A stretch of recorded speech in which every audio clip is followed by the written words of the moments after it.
नमस्कार, आप देख रहे हैं पुनः गांव की ओर। तो साथियों, आज मैं हूँ बसु केदार। बहन जी नमो नारायण। कहीं जनाब ठीक है ना? खूब तू भी खूब छ। मैं बिल्कुल आप आशीर्वाद से बिल्कुल। पहले मैं तुम टिकू लगा पहले लगा मैं टिकू मैं सुबह तो सुबह मौका मिल ली अपार दी लोन टिकू तो नहीं लगा था।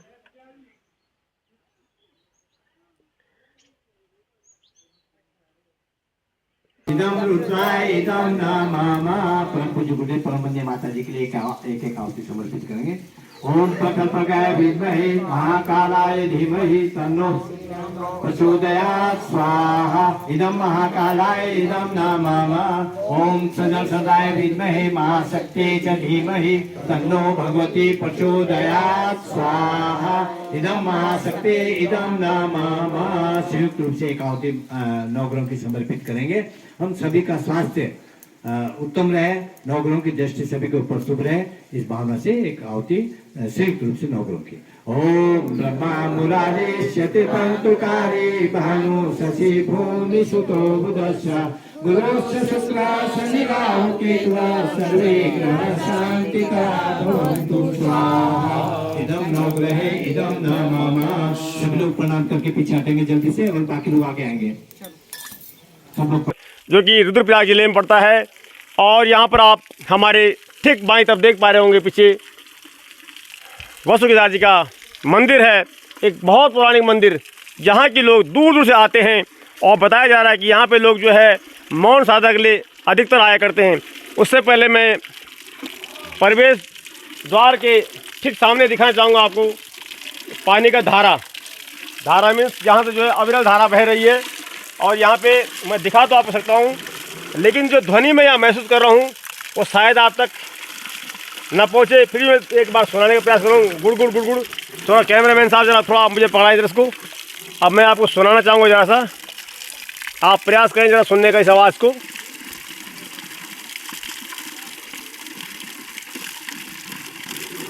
ये देखिए,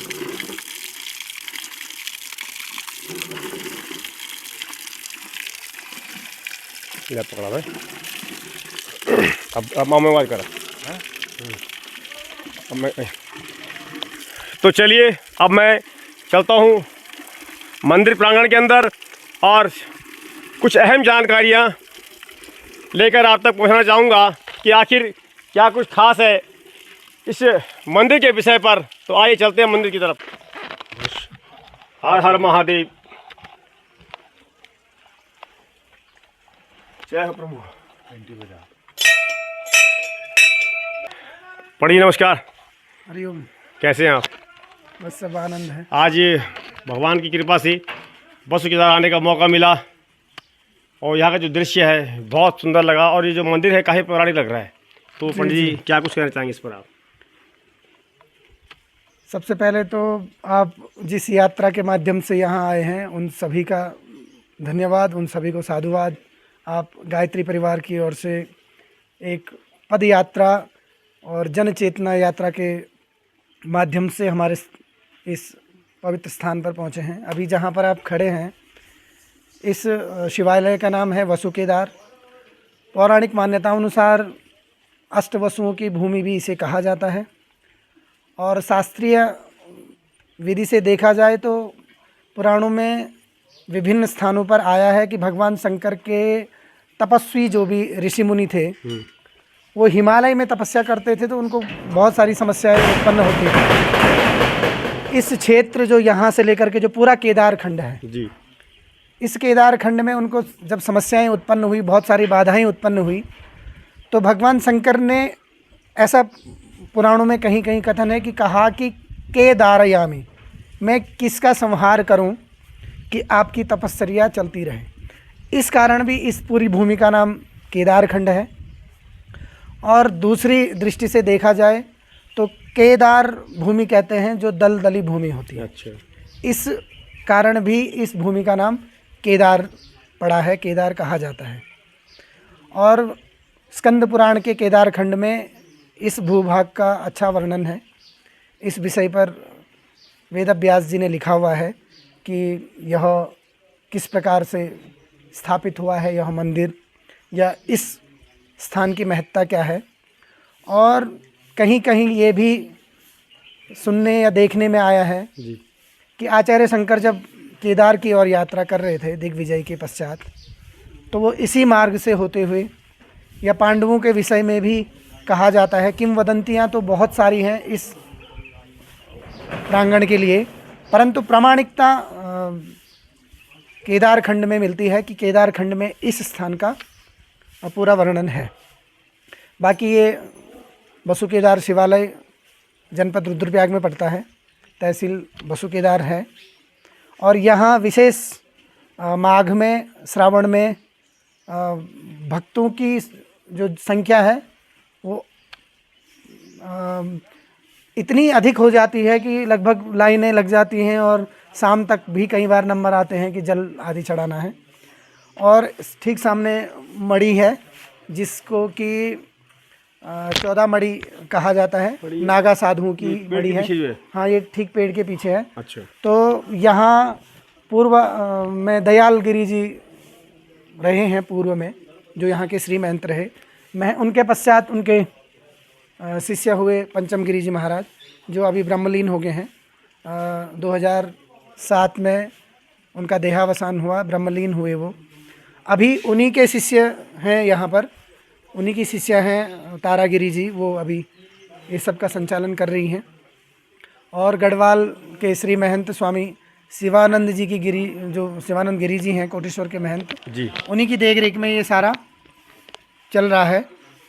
और जूना अखाड़ा के जो संत हैं वही पूर्व से, जब से हम समझ रहे हैं, या पूर्व के जो यहाँ पर बुजुर्ग लोग हैं वो भी कहते हैं कि जूना अखाड़ा के जो संत हैं 14 मड़ी से, वही यहाँ के अर्चक रहे हैं।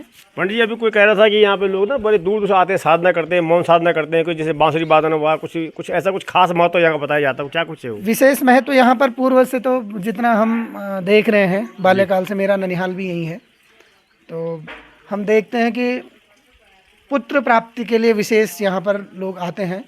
और हमने देखा भी है प्रत्यक्ष कई बार कि जो एक मन से होकर के भगवान की सेवा में तल्लीन होकर के रात्रि जागरण करके रुद्राभिषेक आदि करके निष्ठा से करता है, तो निश्चित ही उसके मनोकामना पूर्ण होती हुई हमने देखी भी है और होती भी हैं।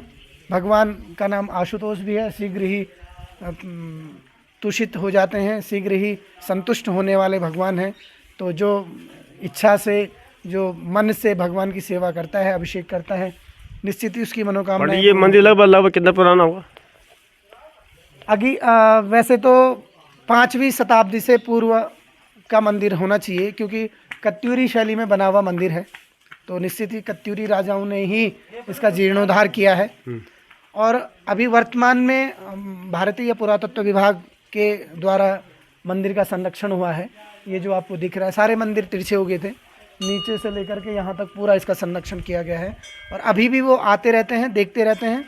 बाकी सामाजिक जो लोग हैं, स्थानीय लोग हैं, वो भी निरंतर सेवा में बने रहते हैं। और अच्छा, जी जी बोलिए। आवश्यकता तो है ही, सरकारों को भी आवश्यकता है, और यहाँ के वर्तमान जो रहने वाले लोग हैं, मंदिर को भी नितांत आवश्यकता है कि कोई आकर के संरक्षण आदि मंदिर के लिए करे, क्योंकि ये पौराणिक मंदिर है, इसका संरक्षण अत्यावश्यक है। तो इसके संरक्षण होना भी चाहिए, और आपके माध्यम से जन जन तक ये बात पहुंचनी भी चाहिए कि ऐसे मंदिरों का संरक्षण आवश्यक है। पंडित जी, एक मैं सुन रहा था आपके मुख से गौ, गंगा और गायत्री पर आप कुछ कह रहे थे, थोड़ा संक्षेप में। ऐसा है कि हम मनुष्य मात्र के लिए गौ, गंगा और गायत्री, इन तीनों समूहों का संरक्षण, संवर्धन अत्यावश्यक है। जबकि होता तो ये है कि ये संवर्धन कर्त्री हैं। गंगा भी पूरे समाज का संवर्धन करती है, मनुष्य मात्र का ही नहीं अपितु समस्त प्राणियों का। गौ भी, गौ का मतलब समस्त पशु, गौ का मतलब कि विशिष्ट कोई किसी पशु मात्र से नहीं है। गौ का मतलब हो गया समस्त जीव जो भी इस धरा पर हैं, उन सभी से है, वो उन सभी का प्रतिनिधित्व करती हैं गौ। और गंगा जो है समस्त प्रकृति का प्रतिनिधित्व करती हैं। और गायत्री जो है इनकी अधिष्ठात्र देवी है। तो उसकी यदि उपासना कोई करता है, और उसकी उपासना यदि किसी को करनी है, तो पहले संरक्षण गौ का गंगा का, इस धरती का, इस पर्यावरण का संरक्षण अत्यावश्यक है। वास्तविक अगर आध्यात्मिकता की ओर हमें बढ़ना है तो ये संरक्षण प्रथम है, बाकी बाद में। कर्मकांड क्रियाकांड आदि बाद का विषय है। पहले गौ है, पहले गंगा है, पहले पर्यावरण है, पहले भगवान सूर्य हैं। अगर ये सब संरक्षित नहीं होगा तो सारा दूषित हो जाएगा। पर ये बात, जैसे कल हम पूजा कर रहे थे, मैं फ़ोटो खींच रहा था तो मुझे एक सज्जन ने रोक दिया, तो फोटो वर्जित है जैसे खींचना ये। वो इसलिए कि किसी भी स्थान की महत्ता होती है और उसका पद होता है, वो सर्वसुलभ सहजता से नहीं होना चाहिए। उसकी सुलभता उसको उसी को मिलना चाहिए जो पात्र है। अब होता क्या है कि हम बड़ी बड़ी चीज़ें, इतनी महत्व चीज़ें, ऐसे ही उनका दुरुपयोग आप देख ही रहे हैं कि कुछ भी लिख दिया जाता है, वो कैप्शन कुछ रखा जाता है और चित्र किसी और का होता है। तो इन सब चीज़ों से बचने के लिए, बाकी तो कोई ऐसी बात नहीं है, वो परम पिता है, उनके चित्र तो सभी के हृदय में है। मतलब सीधी सी बात है कि हम बड़ी आसानी से जी, जो जी, फोटो जी, लोग भेजते हैं बिल्कुल, और लोग उस पर फिर क्या लिखते हैं, क्या डालते हैं, ये कहीं ना कहीं एक वो रहता है। बिल्कुल। तो आपने अहम जानकारी दी, आपका बहुत धन्यवाद। माता जी कहाँ मिलेंगी मेरे को, जो आप बता रहे थे? वो वहीं कुटिया में मिलेंगी। हाँ। अभी जो स्वामी जी हैं सामने, जिनका आप मूर्ति देख रहे हैं, जी। तो ये अभी ब्रह्मलीन हो गए हैं। अच्छा, ये सभी की रेख देखे में जैसे बताया जाता है हाँ वो। जी, हाँ जी, इन्हीं के संरक्षण में सब। यहाँ पर संस्कृत विद्यालय की स्थापना भी इन्हीं के माध्यम से हुई अच्छा 1970 में। जी। इनके अथक प्रयासों से इन्होंने जो है अपना बाल्यकाल भी इसी सब सामाजिक सेवाओं में ही अच्छा दे दिया। और अभी इनका ही स्थापित जो विद्यालय है वो चल रहा है, उसमें ही मैं प्रधानाचार्य पद पर कार्य कर रहा हूँ। और इन्हीं की शिष्या तारागिरी जी हैं, जो अभी इस मठ का संचालन कर रही हैं और पूजा पाठ आदि सब देख रही हैं। तो आप निश्चित उनसे भी मिलिए, उनसे जी। भी बातें करिए। आपका धन्यवाद। इदं नमः। ओम पंचवक्त्राय विद्महे महादेवाय धीमहि तन्नो रुद्रः प्रचोदयात् स्वाहा। भगवान शंकर के जहाँ भी शिवालय होते हैं, जहाँ भी शिव का प्रांगण होता है, वहाँ पर ठीक सामने भगवान नंदी विराजते हैं, जो कि उनकी सवारी हैं, उनका वाहन है भगवान नंदी। और ये नंदी के सामने जो मंदिर है, वो जब से मंदिर की स्थापना हुई है, विभिन्न रूप से यहाँ पर छोटे छोटे मंदिरों की स्थापना होती रही। तो भिन्न भिन्न रूपों से यहाँ पर किसी किसी देव की स्थापना होती रही।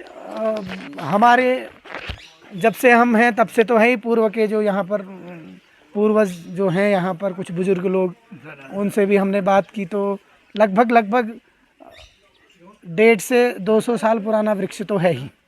जय हिंद। आप भी स्थानीय निवासी लग रहे हैं आगे, हैं? तो है नहीं बनेंगे।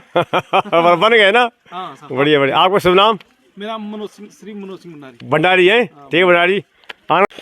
मैन जी नमो नारायण। कहीं जनाब ठीक है ना?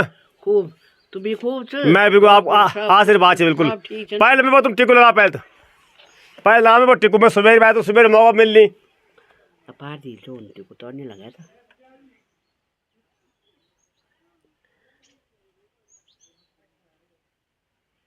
कब नहीं आता आज तुम्हारा दाग लिया बोल वाल। आज हम चाहूँ टीरी बिटाया, टीरी बिटिक। अच्छा, थोड़ा आप बता रहे ये बारह में मंदिर का बारह में कसके पुराण चौर आप कभी सेवा देना सन अपन नो बताओ। द्वापर युगो मंदिर ची यख। अच्छा। और के वे पानव एन पीछा पानो पा लगी गोतर हंत्या, पानो पा गोतर हंत्या लगी गोधन। तब शिव जी के पीछू कर दो ना। शिव जी एक रात यहाँ रहे बस रो।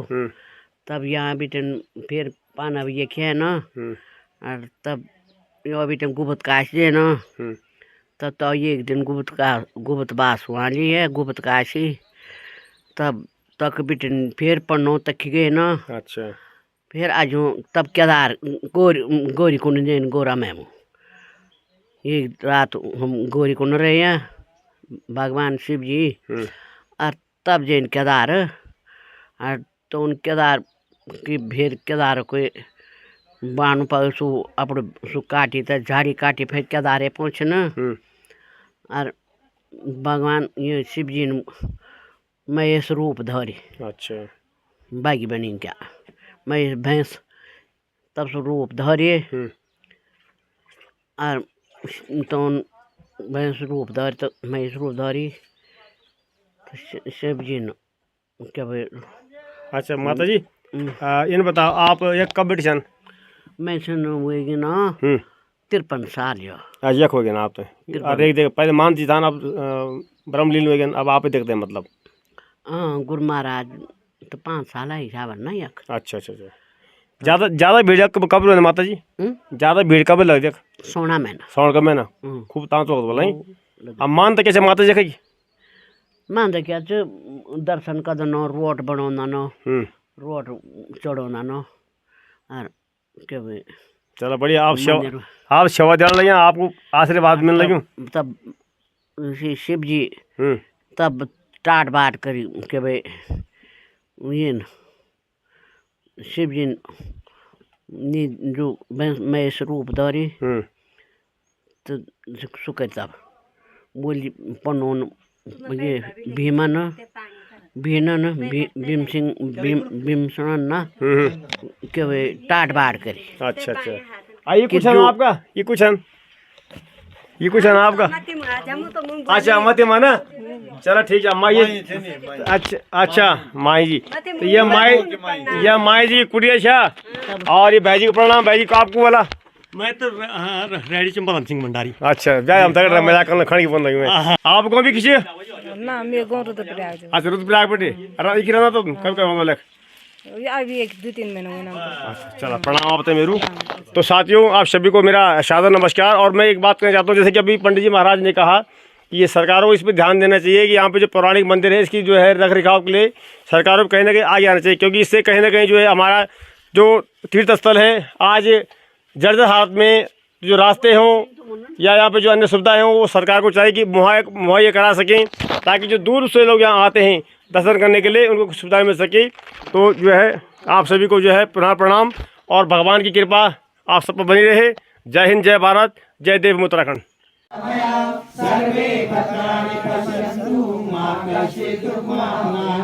ओम आयातु वरदे देवी रक्षे ब्रह्मवादिनी गायत्री छंदसा माता ब्रह्मयोने नमोस्तुते। प्राणं प्रजां पशुं कीर्तिं द्रविणं ब्रह्मवर्चसं मह्यं दत्त्वा व्रजत ब्रह्मलोकम्। ओम शशिपुंगाभ्यां नमः। ओम कुलदेवताभ्यो नमः। ओम मातृपितृशंकमदेभ्यो नमः। ओम इष्ट देवताभ्यो नमः। ओम ग्राम देवताभ्यो नमः। ओम स्थान देवताभ्यो नमः। ओम वास्तु देवताभ्यो नमः। ओम सर्वेभ्यो देवेभ्यो नमः। ओम सर्वेभ्यो ब्राह्मणेभ्यो नमः। ओम सर्वेभ्यः तीर्थेभ्यो नमः।